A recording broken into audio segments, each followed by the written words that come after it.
The intricacies of human nature are a subject that has fascinated many authors over the course of history, specifically the emotional, instinctual side of ourselves as compared to the oft detached, rational side. And what is the proper balance between the two that meets the criteria we call human? As advanced as this subject matter may seem, this theme is repeatedly revisited throughout many forms of literature, including stories of superheroes. One of the most popular of these heroes, Spider-Man, has enjoyed a legendary history over his 60 years of existence. The web-slinger would tackle questions of human nature in a notably visceral way in 2022. Peter Parker is forcefully devolved via experimental science into a primitive man-spider hybrid. This induces existential questions for readers as well as major headaches for the foes who get in the way of the savage Spider-Man. Chapter 1: Web of Blood. Where does this savage saga begin? The only place it can: a forested island complete with plants, predators, and prey. In this area, it is survival of the fittest, and it becomes clear who said fittest is in the opening panels. A boar, meek as can be, drinks from a stream. But things take a turn when the animal spots a spooky reflection in the water. The boar does not hesitate to flee, but neither does its pursuer. With the thwip of web slinging through the air, the boar is secured and its captor revealed: Spider-Man, but mutated to the point where his moniker became quite literal. Claws gripping the webbing, fangs dripping in anticipation, and 8 furry legs jutting out of the abdomen of a spider. If the image isn't enough, Spidey is able to mutter a rudimentary motto of sorts: "Pain, only pain, need, take, kill, pain, eat, drink, survive."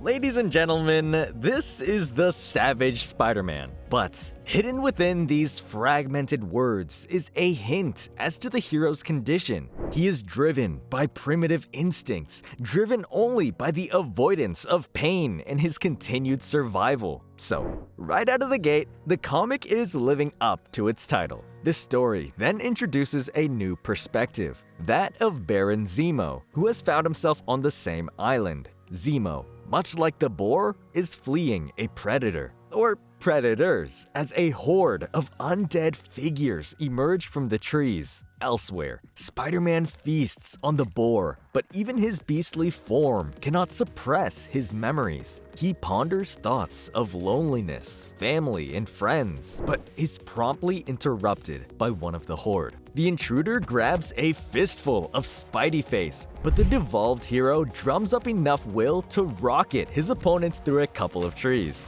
Fisticuff ensues, but Spidey webs the undead up. However, it turns out the latter's brethren are nearby, and the horde encroaches on Spider-Man. But that's not what catches the spider predator's attention. It is the man on the opposite side of the horde, Zemo. The sight of the villain triggers Spider-Man's bloodlust, and the hero cuts through the horde to reach him. As he is crossing, Spidey delivers a gnarly punch to one of the horde and is treated to the memories of one of the damned. A family struggles financially while caring for their young daughter, eventually accepting help from a mysterious figure, assuring them of their family's safety. Spider-Man is so affected by the memory that he takes a mean wallop from one of the undead. The horde begins to close in on both Spidey and Zemo as the reader is taken away from the island and into the sky. A ship, more reminiscent of a city, glides through the air, housing a group of individuals casually planning their world dominance. But don't let their tone fool you. These guys are all business, as evidenced by their unpronounceable name, Immaculatum. This group is made of Jundo, Masitica, Reinheit, Tapuya, and Wolf, the latter of whom happens to be the stranger from Spidey's memories earlier. The Immaculatum seeks to purify the human race by forcing its evolution, and thereby weeding out those incapable of adapting. Their first laboratory is the Isle of the Damned, the same island to which the group exiled Spider-Man and Zemo. So, presumably, these undead figures are the eponymous damned of the Isle. Spidey and Zemo's battle with the experiments reaches critical mass, and a metamorphosis follows within the hero. Rather than fighting the Horde, Spider-Man vomits red goo onto their faces. The experiments wrestle with the goo, but Spidey is too strong and secures control over them. He lays eyes on his Horde, seemingly clenches the raw power in his fist, and declares, "No leave, no run, no pain, no think, survive, no dominate, be alpha." Thus, Spider-Man weaves his web of blood, a network of collateral that would trouble his more empathetic alter ego. And readers ask what Zemo is most likely wondering. Does Peter Parker still remain within this predatory husk of a hero? Before we answer that question, be sure to subscribe to Plot Armor Comics. Chapter 2, Web of Blood, Part 2. So, is Peter Parker still at play within this monstrous Spider-Man? To some degree, yes. But the first panel establishes that he's rather inactive. Peter drifts within a web of primitive consciousness as the Spider Predator declares his superiority. "My world is under my control. I am the center. I am the strongest. I dominate. I am alpha. I am king." While at first it may appear the Beast is asserting its authority over the horde of failed experiments, it's simultaneously denying power to Peter. The primitive spider's contest for internal control continues even as its horde bears down on Baron Zemo in the real world. The Baron is confident in his odds of survival, irrationally so given his situation. Spider-Man sees this brutish bravado and, in response, decides to hurl Zemo into the midst of his horde. A fair test of a man's will, and pass the test Zemo does. Armed with a spiked baseball bat and combat knife, the villain channels The Walking Dead's Negan as he dispatches a couple of the experiments in a ruthless fashion, taking time to taunt the Spider King along the way. "Zemo is no one's plaything. If you want to dispose of me, you wretched waste of DNA, you will bloody your own hands to do so." Challenge accepted, Zemo. Spider-Man wastes no time in charging and clobbers Zemo across the face. He then takes hold of the Baron's arms and begins swinging him around in the air. Zemo takes the opportunity to counter though, springboarding off of Spidey's face and landing elegantly back on the ground. It's an impressive move, made all the more so by the Hydra forces that subsequently materialize from the trees. These troops are led by Kraken's Bane, an elite mercenary, an armsman, and Zemo's fearsome right-hand man, and repel Spider-Man long enough for the Baron to admire the state his adversary is in. The best part of this, truly, is that we are finally, undeniably the same. When push comes to shove, you don't just want to survive. You want to punish those who offend you. It had become difficult to discern who the hero and villain were in this story, as both Spider-Man and Zemo were now mirror images of one another. Zemo orders his forces to dispense with the Horde, but demands the Spider King for himself. A fight commences, with Spidey desperately defending those under his control. As one falls, he's treated to more of the memory he'd glimpsed earlier. The mother of the family, trusting those of the Immaculatum with their fates. How she had done this wasn't yet clear, but a brief return to the group's lofty headquarters gives some insight into their motives. They celebrate what they term Liberation Day, which is the day they launch their A+ code. This data, responsible for Spider-Man's devolving into his current state, would force evolutionary change on the residents of Memphis, Tennessee. Preparation for this day included countless prior experiments, likely including those done upon the family Spidey keeps being reminded of. Wolf posits a compelling question. Do you weep for anything our new world leaves behind? The rest of the group responds with a volley of things best left behind. War, racism, scarcity of resources, as well as more specific issues within the American political system like voter suppression. As readers ponder this question, they're shuffled back to the Isle of the Damned, where Spidey is thwipping like crazy to help his horde. But the Hydra forces are too much and manage to capture the hero. As Spider-Man is shocked into submission, the Immaculatum disperses the A+ across the citizenry of Memphis. Immediately, the population's genetics appear to react. Meanwhile, Spider-Man, now leashed by Baron Zemo, roars in protest, but is effectively subjugated. The salutations of Wolf to the populations of Memphis signal the carnage to come. If you can still hear my voice and comprehend it, congratulations. We are going to have a wonderful future together. Unbeknownst to the Immaculatum leader, that wonderful future would be kowtowed by figures of their past. Hydra, Zemo, and a noticeably grumpy Spider-Beast. Chapter 3. We're all monsters here. In Jane Austen's landmark novel Pride and Prejudice, Mr. Darcy and Elizabeth Bennet speak on the subject of defects. Miss Bennet recognized Darcy's early on. Your defect is a propensity to hate everybody.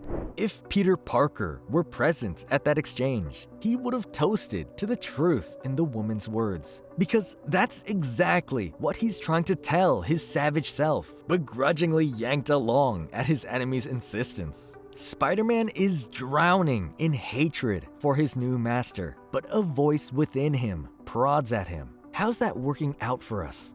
Elsewhere, the Immaculatum have donned their animal cosplay and approached a cop lucky enough to have survived the A+ diffusion. Though they offer her a place in their new paradigm, the policewoman refuses when Wolf uses the phrase, her own kind. This reeks of prejudice, which the cop recognizes, and is ironically a callback to one of the things the Immaculatum's supposed new world was leaving behind: racism. The arrival of Hydra forces interrupts this exchange, assailing the group with bullets and webbing. Wolf marvels at his opponent's craftiness as Spider-Man, handled by Zemo, descends upon the elite cosplayers. The Beast is given only one order: Spider-Man, kill for Zemo!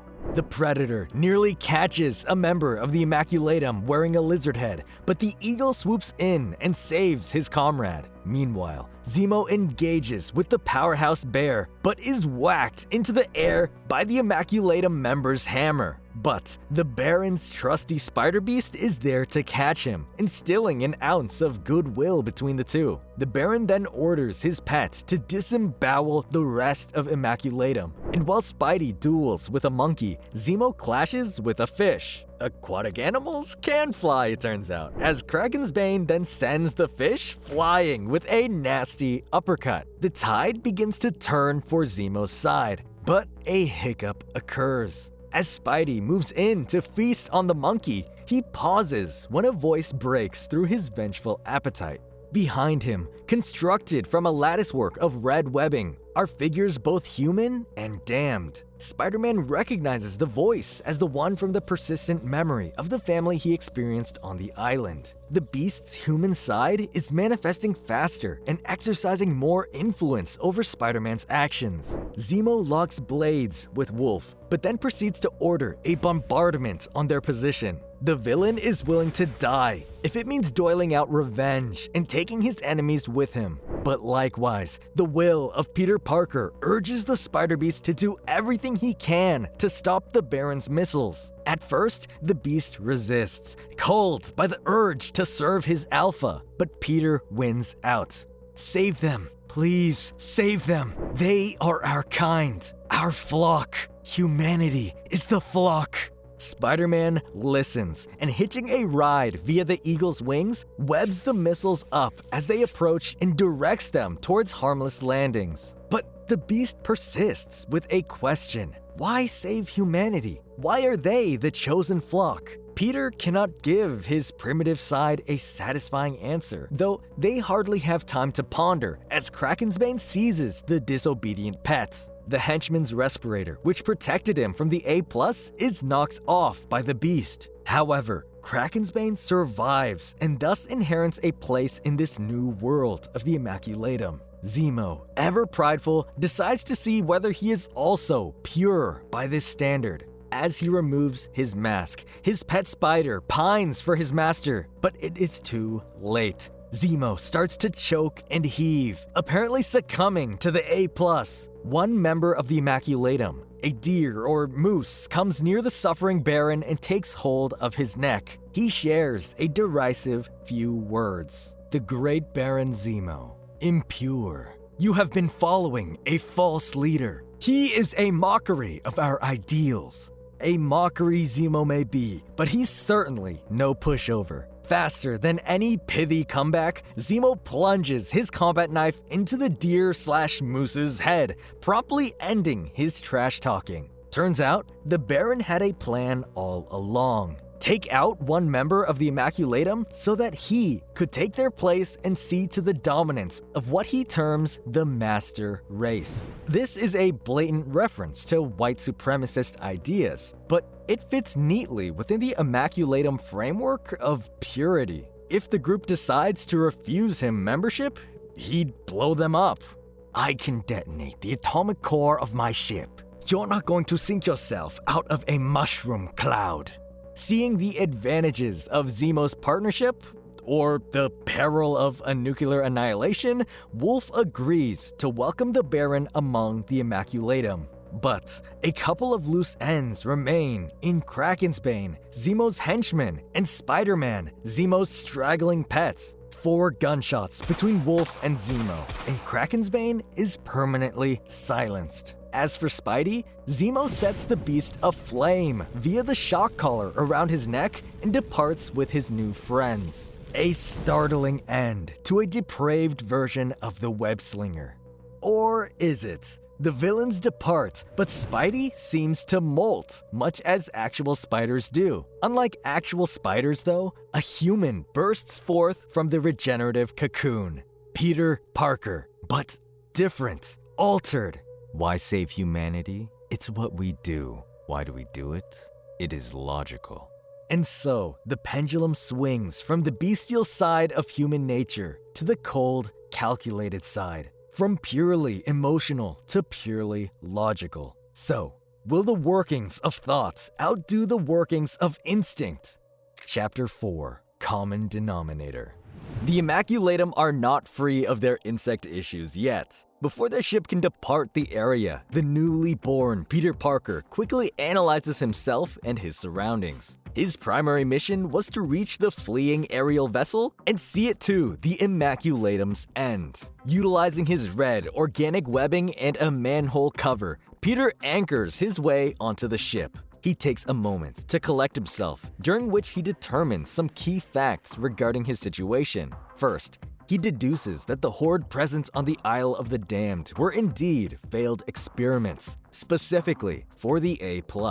Second, his new condition has been triggered by extreme bodily harm, which is where the previous test subjects had failed. Zemo's charring of his pets inadvertently led to a stronger adversary later. Finally, how exactly was Peter different now? I evolved into a hybrid man-spider form after bone-crushing impact and multiple stab wounds. Further investigation moves until the Immaculatum and Zemo are stopped. With a single-mindedness only achieved by being free of emotional baggage, Peter sets about uncovering what he can about the group's plans. He has half an hour before he assumes A+ goes global, and reasonably infers that the way to stop it is on this ship. He logically considers his odds of success, and they check out. I will face a force of superior strength and number with a home field advantage and enhanced intellect. Assumption. My intellect is greater. Spider-Man begins disabling the Hydra soldiers cavorting about the ship, while elsewhere, Zemo is introduced to the brain trust behind the Immaculatum. Literally, he has a big brain. He's smart. And the rest of the group draws their so-called enhanced intellect from him. Who is he? He's originally the Mad Thinker, but Wolf has dubbed him now the Mainframe. Fittingly, he is the center of all the Immaculatum's operations and was the creator of the A+ tech. Zemo, sold on the power the Mainframe can offer him, submits to its modifications. However, the ship's intercom comes alive with a familiar voice. Immaculatum, Zemo, it's over. By now you have ascertained that I have disrupted every key system keeping this ship in the air. Zemo cannot believe his ears. It's Spider-Man, back from the dead, given a voice and will all his own again. But if the ship goes down, not only would the vessel crash, but the A+ would disseminate across the city of New York. At this point, Zemo called Spidey's bluff. He knows the hero, and this isn't like him. Then, the intercom screeches one more time. Zemo will assume that this is a bluff. The rest of you will comprehend the math. There are roughly 700,000 living victims of the A+. The population of Earth is 7.75 billion. 0.009% of the population is an acceptable loss to stop you. Okay, now that certainly wasn't like him. Zemo's face says it all. He knew it too. This wasn't the Spider-Man he'd fought before, and it certainly wasn't his singed pet. But the Immaculatum doesn't know who they're dealing with, and as a result, proceeds to the defensive position Spidey has mapped out for them. First, the Eagle plunges through a catastrophic amount of webbing while investigating a downed engine. Then, as control slipped from Wolf's fingers, he split the group up to better account for the damage to the ship. He and Zemo would remain with the Mainframe. Before the room is even fully locked down, Spider-Man springs from hiding nearby and accosts the two villains. A scuffle unfolds, primarily between Spidey and Wolf, as Zemo is simply astounded by his foe's new tactics. For example, Spider-Man has equipped firearms as a way of providing interference during the fight. The bullets only ricochet off of Wolf's claws though, which forces Spidey to use brute force. In a matter of 2.3 seconds, Spider-Man batters the Immaculatum leader and shatters his mask. The most immediate threat now eliminated, Spidey moves to disconnect the Mainframe, but he hesitates. Organic, human, the Mad Thinker. Unexpected, but inconsequential. Continue operation. So he does, tugging at the wires connecting the Mainframe to his different ports. But he's not out of harm's way. Wolf has recovered and received new information. Turns out, Spidey had been bluffing with counterfeit data regarding the ship's imminent crash. It had only appeared as though the ship was disabled. Wolf's ego was cracked, much like his mask had been, and a simple truth about humanity dawned on Spidey. Intellect does not override ego.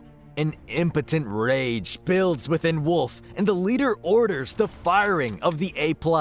However, this is exactly what Spidey wanted. It turns out, Spider-Man's bluff was not about the impact of the A+ on others, but rather his willingness to use the A+ for his own ends. Spider-Man moves to assume control over the parameters of the A+ evolution, hoping that his logical supervision will offset the more malicious ends the Immaculatum professed. Wolf and Zemo try to put up a fight, but they are simply beneath the web-slinger's concern now. It's time for the world to be remade in Spidey's image, and his justifications sound logical.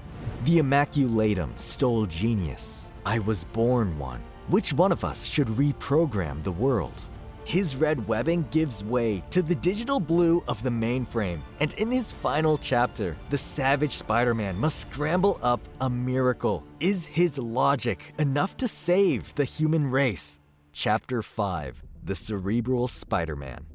Yes, Spider-Man's logic will save humanity, but not by itself. And it is this realization that dawns on Peter as he dials into the Mainframe. As he does, the Immaculatum close the distance and discharge whatever ranged weapons they have. However, Peter is unfazed. They intend to kill me. Weapons will be fired in approximately half a second. They will not succeed in their task before I succeed in mine. But what exactly is Peter's task? To reprogram the world, but what does that mean to someone like the super logical Spider-Man? Whereas the Immaculatum used the A+ to purify the human race in accordance with arbitrary genetic markers, Peter zeroes in on a different solution: the elimination of the ego, which he believes to be the root of all human suffering. This outlook was cemented in Spidey's mind thanks to Wolf's rash actions earlier, when he deployed the A+ out of fury. Intellect couldn't overpower the ego unless one was able to eliminate the ego entirely, and Peter believed he could. But amidst the real world's interference from the remaining members of the Immaculatum, Spider-Man is faced with an as-yet unforeseen factor: the mainframe, a shell of the former mad thinker stripped of his will. The tortured sentient explains that he, rather ironically, forfeited his free will willingly.